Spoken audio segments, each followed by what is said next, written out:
Sige Nonoy, I'm giving you the chance, promote mo na, plug mo yung ano, at saka yung itong upcoming single mo na i-launch nitong May 26. Go ahead. And of course, kung meron ka mga gustong batiin at pasalamatan, go ahead. Sige po. Actually, gusto ko lang po talagang i-highlight po yung i-release ko po na single this May 26. Again, abangan nyo po ang release ng aking second original single entitled Don't Wanna Give Up My Love For You on May 26 po. Mapakinggan nyo po siya sa lahat ng streaming platform, Spotify, Apple Music, Deezer, Amazon Music, and even YouTube Music po.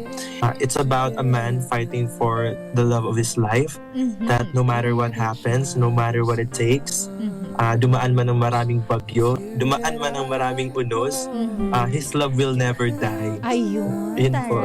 Yun pala ang meaning nitong Don't Wanna Give Up My Love For You. Ayun. Hugot pala to, hugot ng pagmamahal.